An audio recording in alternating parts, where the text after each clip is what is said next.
고린도후서 5장 14절부터 17절까지 보겠습니다.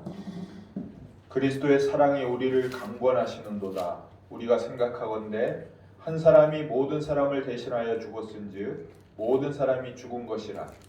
그가 모든 사람을 대신하여 죽으심은 살아있는 자들로 하여금 다시는 그들 자신을 위해 살지 않고 오직 그들을 대신하여 죽었다가 다시 살아나신 이를 위하여 살게 하려 함이라. 그러므로 우리가 이제부터는 어떤 사람도 육신을 따라 알지 아니하노라. 비록 우리가 그리스도도 육신을 따라 알았으나 이제부터는 그같이 알지 아니하노라. 그런즉 누구든지 그리스도 안에 있으면 새로운 피조물이라. 이전 것은 지나갔으니 보라 새 것이 되었도다. 아멘. 우리는 그리스도 안에서 새로운 피조물이라고 얘기를 합니다. 그래서 그리스도 안에서 새로운 피조물이 된 사람은 자기를 위해서 사는 자가 아니고 주를 위해서 사는 자, 나를 위해서 죽었다가 부활하신 그분을 위해서 사는 자가 되었다. 새로 태어났다. 이렇게 얘기합니다. 우리가 최근에 빌립보서를 통해서 빌립보 교회에 대해서 쭉 살펴봤죠. 바울의 전도를 받은 빌립보 교회는 그 복음을 듣고 복음 안에서 새로 태어난 자들입니다. 그래서 그들이 예수를 믿는 공동체를 만든다는 것, 이것은 그 사회에서 생활의 위협을 느낄 수밖에 없고 생명의 위협까지도 감수해야 되는 그런 상황인데도 불구하고 나는 예수를 믿겠다. 예수 믿는 공동체를 만들고 거기에 거하겠다. 이런 마음을 먹은 사람들입니다. 이제 주를 위해 복음을 위해 사는 자로 살아가겠다. 이렇게 자신을 내어드린 자들이죠. 그만큼 복음이 이들에게는 위대한 것이었습니다. 이 복음은 결코 놓칠 수 없고 이렇게 새로 태어난 이 그리스도인의 삶, 이것이 내가 죽을 때까지 지켜야 될 삶이고 이곳에 거하겠다. 이렇게 마음을 드린 것입니다. 지난주에 우리가 말씀드린 대로 그 안에서 주님께 나의 몸과 마음을 제물로 주님께 드린 자들입니다. 그런 빌립보 교회를 보면서 현대 교회는 어떠한가, 우리 한국 교회는 어떠한가, 이런 부분들을 생각해 보지 않을 수가 없어요. 그런데 지난 주간에 여러 큰 이슈 중에 하나가 정인이 사건이지요. 생후 16개월 된 아이가 양부모의 그 학대로 인해서 죽었습니다. 그 죽음에 대해서 첫 재판이 지난 주간에 있었습니다. 그래서 큰 이슈가 됐었죠. 지금도 마찬가지고요. 그 정인이를 태어난 지 얼마 되지도 않는 애를 생모가 자기가 기를 수가 없으니까 정인이라는 이름을 붙여서 이렇게 입양을 보냈습니다. 처음에 일정 기간은 위탁모가 위탁하고 있다가 적당한 입양해야 될 가정이 나오니까 이제 입양을 보낸 거죠. 이 입양을 받은 사람, 입양을 할 때 이 엄마가, 새로운 양모가 입양 단체에서 일도 했었고 우리는 결혼할 때부터 아이를 입양해서 불쌍한 아이를 도와줄 그런 마음을 갖고 있었다 그러고, 또 그 부모님도, 양모의 부모님도 양쪽 다 목회자 가정이고 본인들도 모태신앙으로 자랐고, 이런 모든 모습들을 보고 그 위탁모가 이 아이를 보내면서 야, 내가 키울까? 우리 동생이 키울까? 이런 생각도 했지만 너무 좋은 가정이 나왔다. 그래서 이 가정한테 보내면 이 아이가 정말 잘 자랄 수 있겠다. 이런 마음을 가지고 보낸 거예요. 이런 마음을 가지고 보낸 거예요. 얼마나 좋은 일입니까? 그리스도인 가정이 버려진 그런 아이를 데려다가 잘 키워주면 얼마나 좋습니까?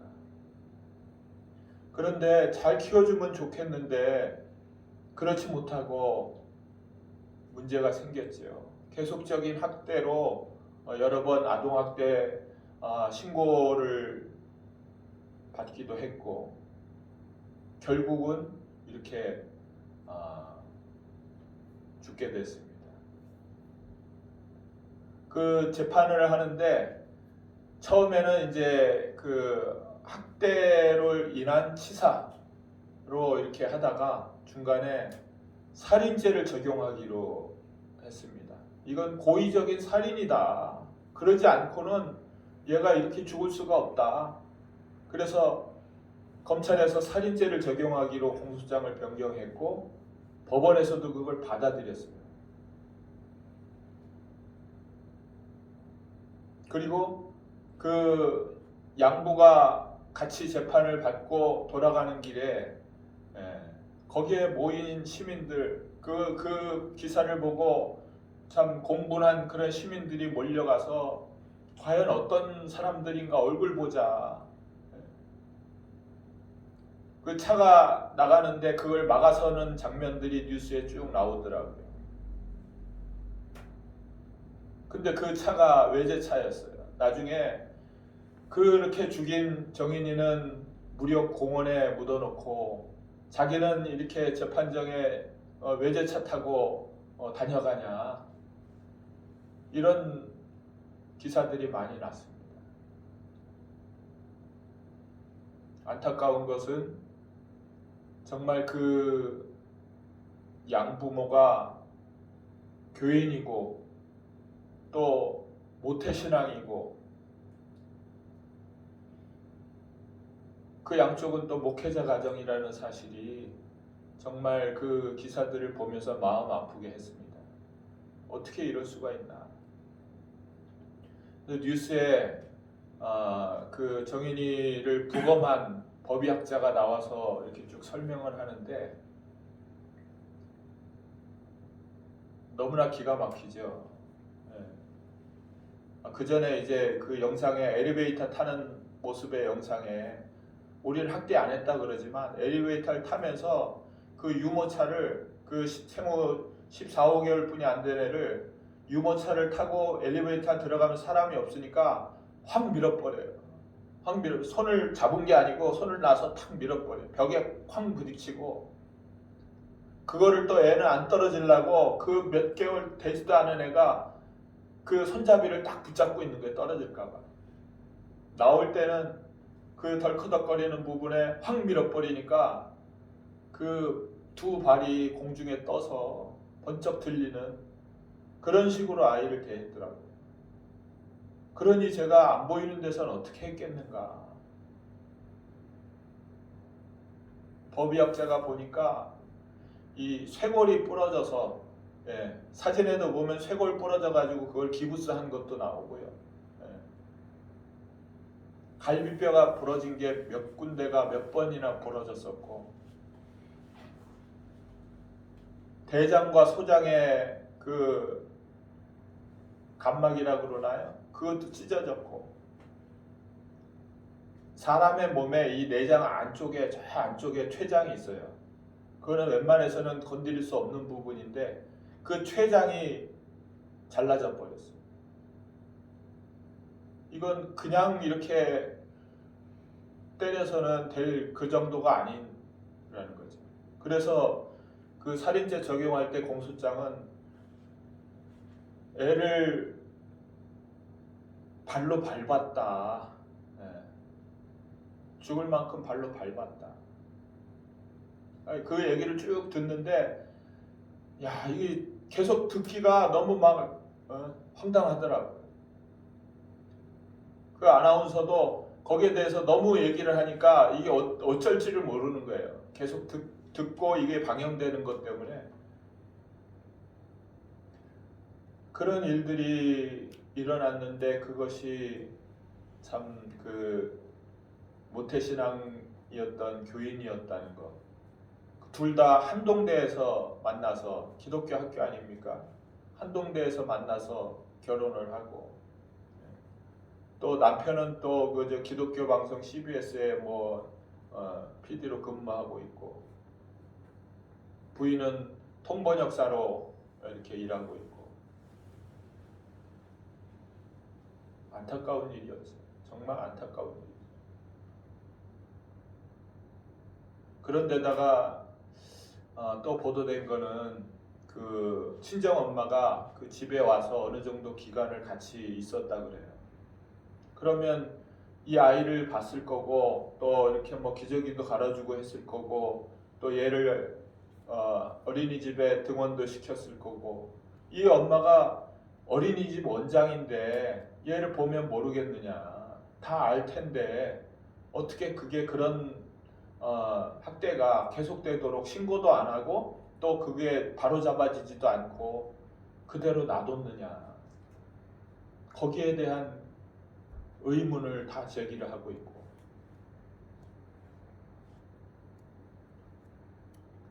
사망 당일날 그 CCTV를 이렇게 보니까 참 얘가 이렇게 그 큰 부상을 입은 상태인데 집에 놔두고 자기 큰딸을 이렇게 데리고 유모차에 데리고 시장을 거쳐서 이렇게 가는데 어린이집에 데려다 주는데 아주 유유자적하게 속옷 이렇게 옷가게도 한번 이렇게 들여다보고 그러면서 이제 쭉 가고 그러고 나서 다시 이제 돌아와 가지고 이 아이를 병원에 데려갔더라고요. 병원에 데려가서도 그 중환상이고 곧 죽을 상황인데 SNS로 어묵을 공동 구매하는 그런 거 하고 있고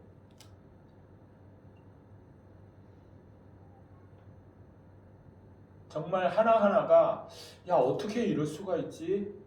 어떻게 이럴 수가 있지?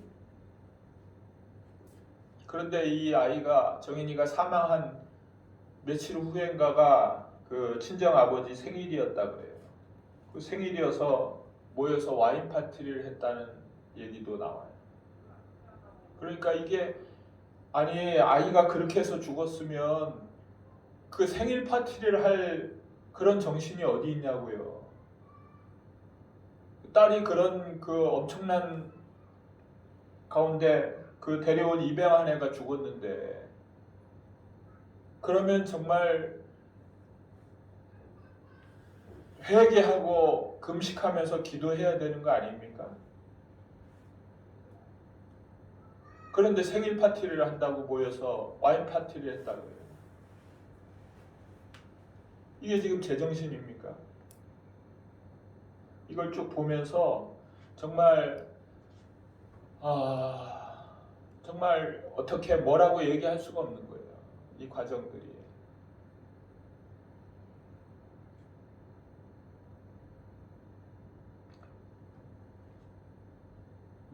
어떻게 보면 저 정신 나간 사람 하나 있는 거 가지고 뭘 그러냐.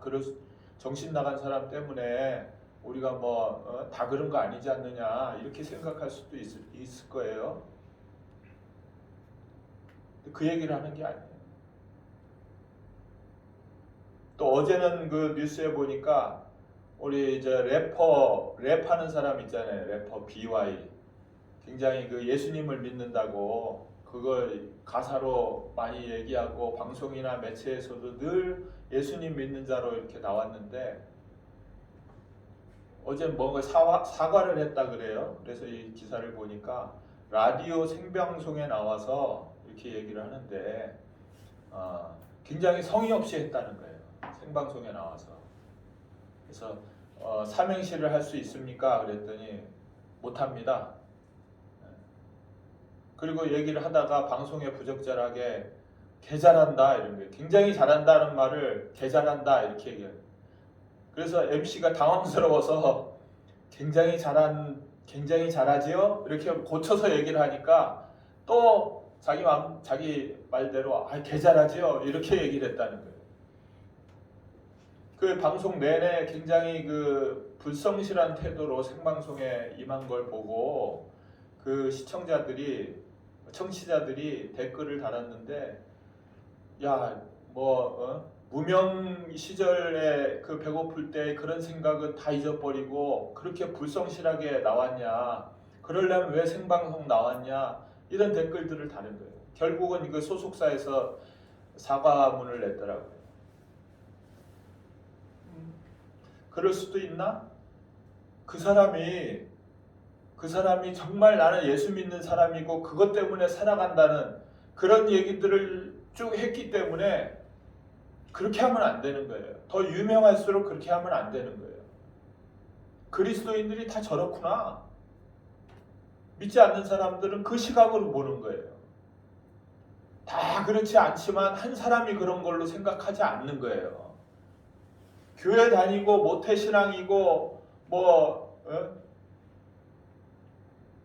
그런 사람들이 어떻게 저럴 수가 있냐. 이렇게 보는 거예요. 그리스도인의 이미지가 그 한두 사람 때문에 그렇게 보여지는 거예요. 물론 실수할 수도 있죠. 우리도 다 실수하니까. 네. 단지 그 실수하는 얘기를 하는 건 아니죠. 근데 우리가 교회 다니면서 겉으로만 내가 그리스도인처럼 이렇게 보이려고 노력해서 하는 것에는 결국은 한계가 있는 거예요. 정말 내 안이 그리스도인으로 새롭게 태어나지 않으면 겉으로 보이려고 나 예수 믿는 사람이에요, 교회 다니는 사람이에요 이렇게 보이려고 하면 결국은 그 안에 그렇지 못한 부분이 드러나게 돼 있다는 거예요. 실제 그리스도인이 되지 않으면, 내 안이 완전히 변화되지 않으면 언제든지 그럴 수 있는 사람이라는 거예요. 우리 모두 마찬가지로. 그래서 그리스도인 가정에 겉으로 볼 때 잘 믿는 가정이다 이렇게 얘기하지요. 그런데 그 속을 들여다보면 그 부부가 맨날 싸우고 겉으로는 좋은 모습, 신앙 좋은 모습 보이지만 그 안에서 맨날 싸우고 정말 이렇게 내놓기 부끄러운 그런 모습으로 그 자녀와 부모와 가정 가운데 그렇지 못한 가정들이 많이 있다는 거예요.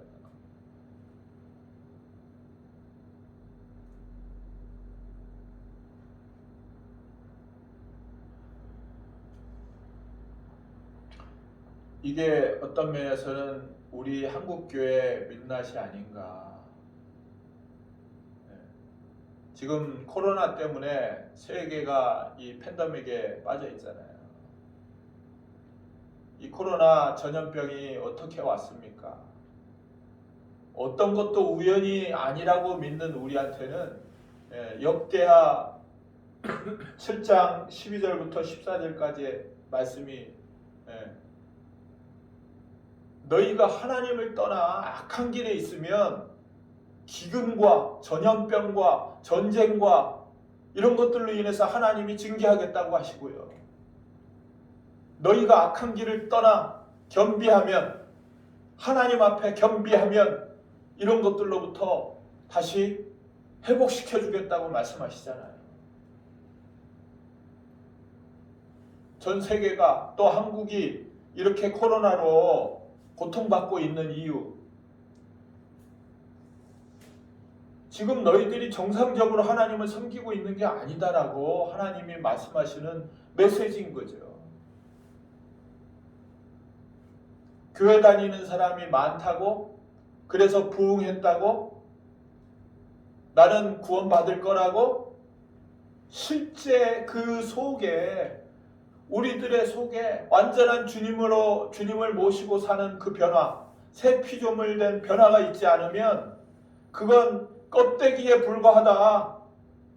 빨리 회개하고 돌아오라는 하나님의 메시지라는 거예요. 이 메시지를 알아듣지 못하면 우리는 돌아올 수 없는 거예요.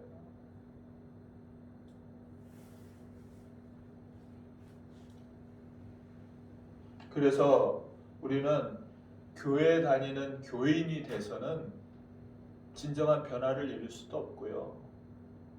하나님은 그 속을 보시기 때문에, 우리의 마음속을 보시기 때문에 진정으로 새 피조물로 거듭나지 않으면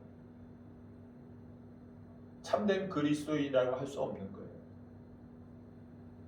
마음속은 여전히 모두 세상 사람들하고 동일하고 내가 하고 싶은 대로 살고 세상을 향해서 살아가고 내가 주인데 살아가는, 그러면서 교회 다닌다고 영접기도 했다고 이러고 있으면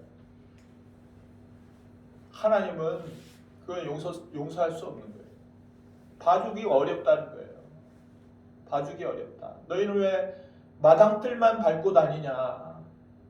너희가 가져오는 재물을 내가 받지 않겠다. 너희는 어려서부터 그냥 조상들 때문에 교회 나와서 예배 드리는 게 당연한 것처럼 해서 나오는 거냐. 그런 예배 받고 싶지 않다. 이렇게 말씀하고 계시죠. 그리스도인은요, 오늘 본문의 말씀처럼 새 피조물이 되고 자기를 위해서 사는 자가 아니라 나를 위해서 죽고 부활하신 그분을 위해서 사는 자, 주를 위해서 사는 자로 변화되지 않으면 안 된다는 거예요. 그렇게 됐느냐고 물어보시는 거예요. 주를 위해서 사는 자로 바뀌었냐? 새 피조물 됐냐? 이거 물어보시는 거예요. 그래서 우리가 지난주에 본 빌립보 교회 교인들에게 정말 너희는 믿은 다음부터 바로 바뀌었잖아요. 이 사람들은 믿은 다음 바로 바뀌었어요. 첫날부터 너희가 이 복음의 일에 참여한 것, 그 얘기를 하고 있어요.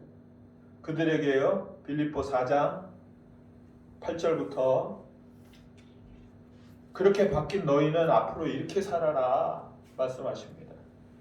끝으로 형제들아, 무엇에든지 참되며 무엇에든지 경건하며 무엇에든지 오르며 무엇에든지 정결하며 무엇에든지 사랑할 만하며 무엇에든지 칭찬할 만하며 무슨 덕이 있든지 무슨 기름이 있든지 이것들을 생각하라. 그리스도인이요 새 피조물 된 너희는 무엇에든지 다른 사람들이 볼 때 그리스도인이구나. 예. 물론 겉모습만 이렇게 하라는 건 아니죠. 그 본질이 새로 거듭나는 것이 분명하니까. 그걸 통해서 다른 사람들은 그리스도인의 삶은 저런 것이구나, 우리와 다르구나, 이것을 볼 수 있기 때문에 무엇에든지 참되고 무엇에든지 경건하고 옳고 정결하고 사랑받을 만하고 칭찬받을 만하고 이렇게 살아가라는 거예요. 네. 왜 그렇습니까? 주를 위해 사는 자들이기 때문에. 나를 위해서 사는 자가 아니에요. 내 생명은 이제 주님 것이고 나는 주를 위해 사는 자로 바뀌었기 때문에 그렇습니다. 이게 그리스도인의 모습이죠. 세상 사람들하고는 구별된 사람들의 모습이잖아요. 그것이 거칠애로 하면 결국은 드러날 수밖에 없는데 정말 그 안에 생명 자체가 새 피조물 돼서 바뀌어야 가능하다는 거예요. 교회 다니는 교인으로서는 그런 구원받을 수도 없어요. 거듭나지 않으면 구원도 받을 수가 없는 거예요. 왜 그런데 지금 이렇게 돼 있습니까? 새 피조물 된 공동체의 모습을 어디서 보기가 어려운 거예요. 다 그냥 고만고만하게 세상과 섞여서 절반 이렇게 살아가는 그 모습들을 보니까 그것이 마치 이게 이렇게라도 살아가는 것이 정상이고 이게 그리스도인의 모습인 것처럼 그렇게 살아가니까 자기도 잘 살고 있는 줄 아는 거죠. 그러나 초대교회의 모습은 그렇지 않았어요. 복음을 듣고 생활의 위협, 생명의 위협을 느끼면서도 나는 예수님만 붙들겠습니다. 복음의 신앙을 위해 살겠습니다. 이 결단과 생활이 분명한 거예요.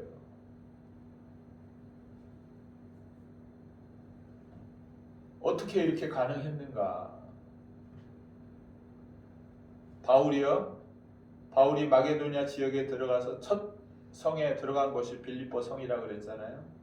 그곳에 가서 우물가 빨래터 이런 곳에 가서 복음을 전하다가 거기서 그 복음을 듣고 루디아를 만납니다.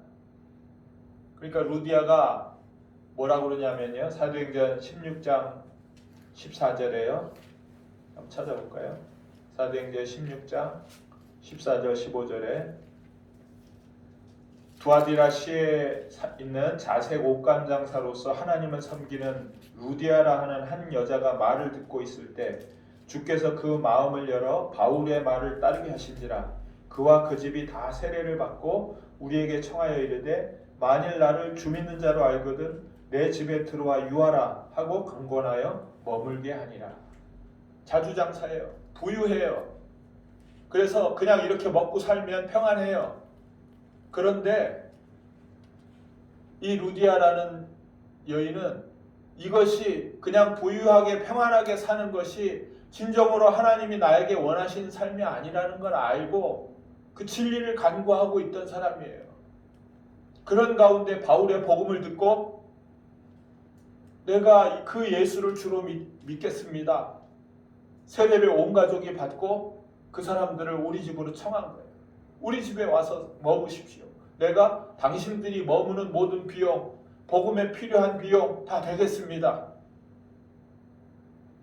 진짜 이제 앞으로 살아야 될 이유가 뭔지를 알게 된 거예요. 이 복음을 듣고.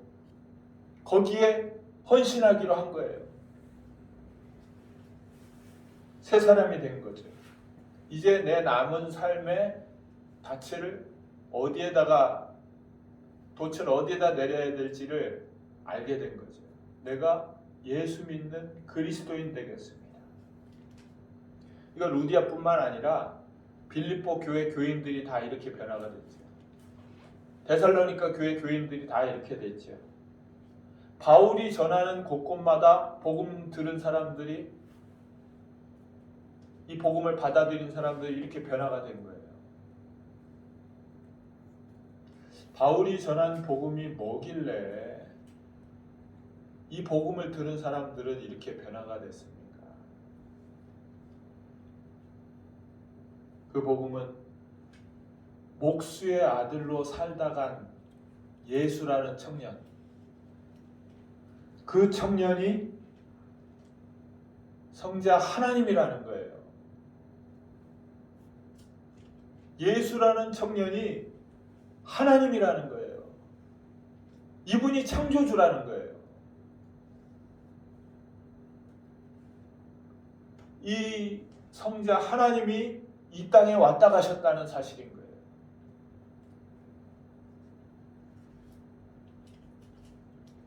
근데 바울이 이걸 믿었습니까?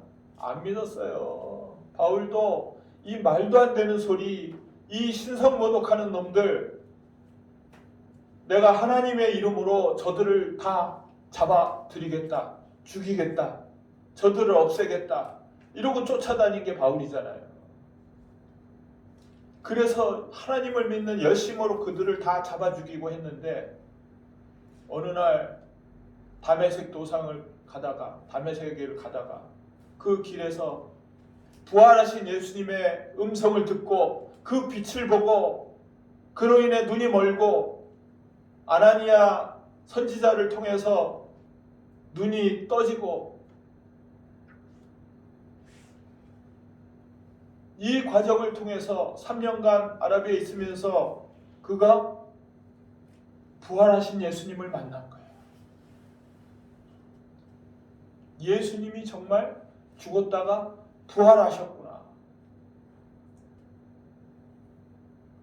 이게 사실인 것이 그대로 알아진 거예요. 이게 어떻게 머리로 이해가 되겠습니까? 죽은 사람이 3일 만에 살아났다고 이게 머리로 이해되겠습니까? 머리로 이해된 것이 아니라 바울은 부활하신 예수님을 만난 거예요. 그 만난 얘기를 한 거예요. 내가 만났다. 내가 만난다. 그러니 내가 그 유대교에 있으면, 그대로 있으면 그 안에서 정말 정통한 그런 계통에서 유대교의 높은 지도자가 될 수 있는 길, 이게 배설물과 같다는 걸 알았기 때문에 다 버리고 지금 이렇게 복음 전하러 간다. 복음 전하러 다닌다. 이 예수를, 부활하신 예수님을 만나야 그 안에 새로 태어남이 있고 영원한 세계로의 새 생명으로 태어나는 것이다. 이 복음을 전할 때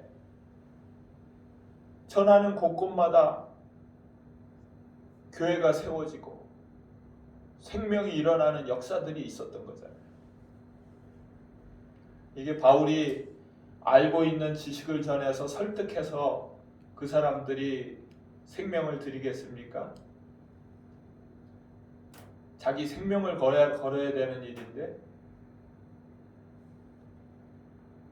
좋은 아무리 지식이라도 그런 일이 일어날 수 없는 거예요. 바울이 실제로 만난 사실을 전했기 때문에 힘이 있는 것이고, 그 사실을 전할 때 성령님의 권능을 받아서 복음을 증거하니까 바울이 얘기한 대로 능력과 성령과 큰 확신 가운데 그 복음이 전해지고, 들을 만한 사람들의 마음에 이것이 성령으로 전달이 돼서 그 안에 이 말씀이 믿어지는 역사가 일어나는 거죠. 그러니 그들의 지금까지 세상을 향해 살던 삶, 내가 주인 된 삶을 버리고 새 생명된 삶, 복음을 통해서 새로워진 삶을 살 수 있는 것입니다.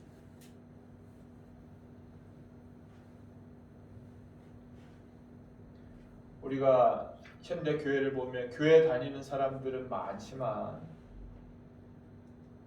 정말 복음 안에서 새 피조물이 돼야 됩니다. 새 피조물이 되지 않으면요, 아무런 변화가 있을 수 없어요. 겉모습은 변화할지 몰라도 정말 그 안에 생명의 역사가 일어나지 않는 것이죠. 복음은 십자가에서 죽은 예수가 3일 만에 살아나셨다. 이거 누가 안 믿느냐고요. 다 믿는다고 하는데 이것이 지식이 아닌, 내 머리로 배워서 알고 있는 지식이 아닌 사실로 믿어져야 돼요. 이게 사실이고, 그 예수님이 부활하셔서 지금 살아계시다. 지금 살아계신 예수님, 이분이 모든 만물의 통치자이시다. 주님이시다.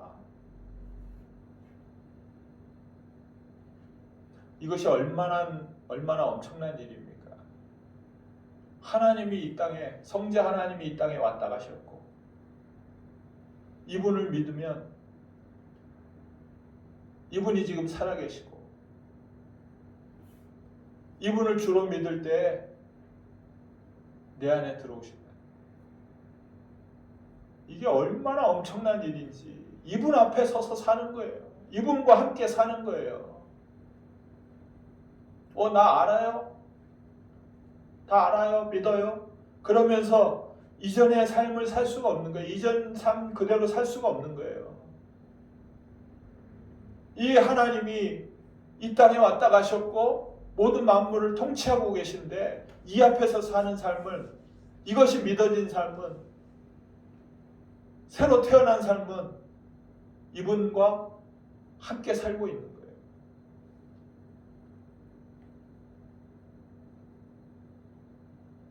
이전의 삶처럼 내가 하고 싶은 대로 그렇게 살 수 없는 거예요. 주를 위해서 사는 거예요. 나는 주님의 것입니다. 주님, 나를 위해 모든 생명을 주셔서 다시 태어나게 하셨는데, 주님과 함께하는 하루하루의 삶이 기쁩니다. 주님과 교제를 나누고 주님과 동행하는 하루하루의 삶 가운데 주님이 원하시는 것이 무엇입니까? 오늘도 그 주님의 사랑을 전하는 그러한 하루가 되길 원합니다. 이것이 실제인 거죠. 이것이 실제가 될 때 과연 그 정인이 양부처럼 그렇게 살 수 있겠습니까? 교회 다닌다고 하면서 세상 사람들하고 동일하게 그렇게 살 수 있겠습니까? 그건 그냥 교회 다니는 교인이에요. 그러나 이 복음이, 이 엄청난 하나님이 이 땅에 왔다 가셨다는 사실이, 그 사실이 내 안에 이 엄청난 사실로 부딪혀오고 충격을 받고 변화될 때, 새 생명 얻을 때 새로운 삶으로 변화되는 것이죠. 내가 노력해서 될 부분이 아닌 거잖아요. 이 복음 앞에 설 때 이것이 얼마나 엄청난 사실인가가 충격으로 부딪힐 때 새 생명으로 다시 태어날 수 있는 거죠.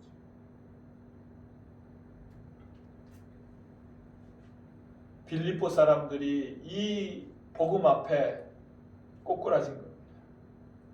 데살로니가 사람들이 이 복음 앞에 꼬꾸라진 거예요. 지금 살아계신 예수님이 나와 함께 하신다. 여기에 목숨 건 거예요. 생활의 위협, 생명의 위협보다 더 크신 하나님이 지금 나와 함께 하신다는 사실, 그 앞에 선 거예요. 그 앞에 선 거예요. 그 앞에 서니까 바울이 변했듯이, 그 앞에 서니까 디모데가 변했듯이, 그 앞에 서니까 빌립보 사람들과 데살로니가 사람들과 각 지역의 사람들이 변화된 거예요. 우리도 그 복음 앞에 서 있는 거예요. 동일하게 우리도 그 복음 앞에 설 때 교회 다니는 사람이 아닌 주님 안에서, 그리스도 안에서 새로운 피조물로 태어나는 것이고, 나를 위해 사는 자가 아니라 주를 위해 사는 자로 바뀐 거죠.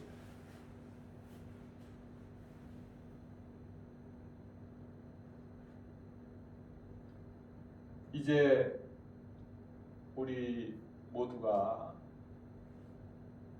나는 교회 다니는 자가 아닌 부활하셔서 지금 살아계신 예수님을 주로 모시도록 생명에 이르는 회개를 하라고 하나님이 말씀하고 계신 거예요. 이미 그 생명에 이른 자는 내가 어떤 생명으로 사는 자인지 근신하고 깨어서 살으라는 하나님의 음성입니다. 이게 나부터, 우리부터 시작이 돼야 돼요. 다른 사람 얘기할 것이 아니라 나부터, 우리부터 시작이 돼야 돼요. 믿는다고 하면서도 교회 다니는 자로 만족하고 살았던 것, 그걸 회개해야 됩니다.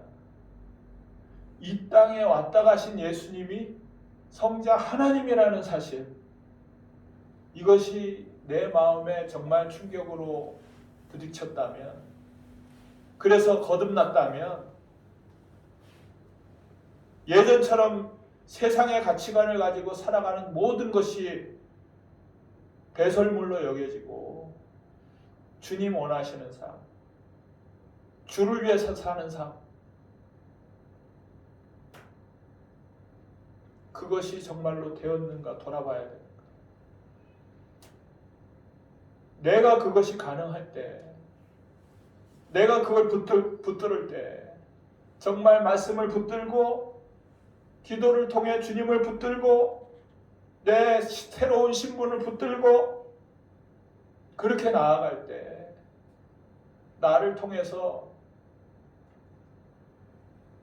진정한 복음이 전파되고, 우리를 통해서 진정한 복음이 전파되고, 생명의 복음이 전파되는 것이지. 그것이 나여야 되고 그것이 우리 공동체여야 되는 것이지. 그것이 번져가야 진정으로 하나님이 원하시는 그러한 예수 믿는 공동체들이 생겨나고 이곳이 하나님의 나라로 건설되는 것입니다. 그 근본적인 부분이 해결되지 않으면 교회가 많아지고 교인들이 많아진다고 해결될 문제가 아니라는 거예요. 저와 여러분이 이 말씀 앞에서 정말 이 최근에 일어나는 그런 일들 가운데 우리가 회개해야 되고 이 코로나 상황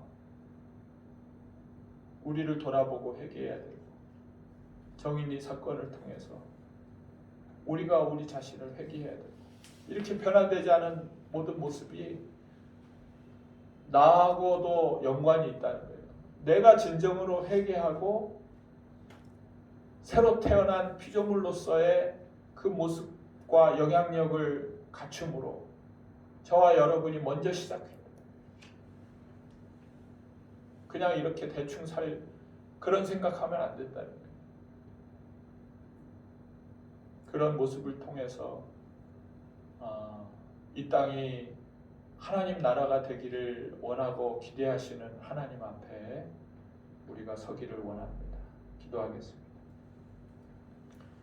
사랑의 하나님 감사합니다.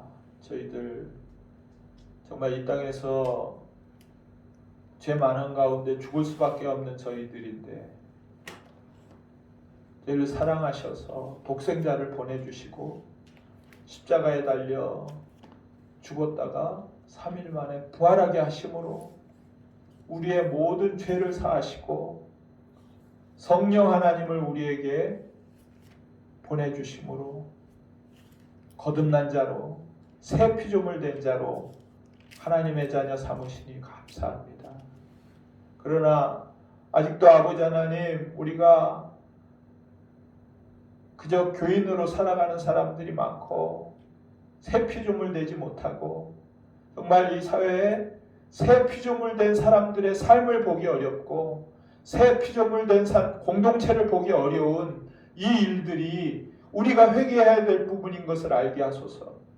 우리로 내가 구원받았으니 그저 사는 자가 되지 않게 하시고 정말 새 피조물로서의 주님 올바른 신분을 알고 올바로 살아감으로 영향력 있게 성령을 붙들고 살아갈 때 이 복음이 전파되게 하시고 우리 공동체가 그런 초대교회와 같은 공동체가 되어서 영향력 있게 생명을 전파하는 공동체가 될 수 있도록 주님 우리가 회개하며 주님 앞에 나아갈 수 있도록 주여 도와 주시옵소서. 감사하며 우리 주 예수님 이름으로 기도합니다. 아멘.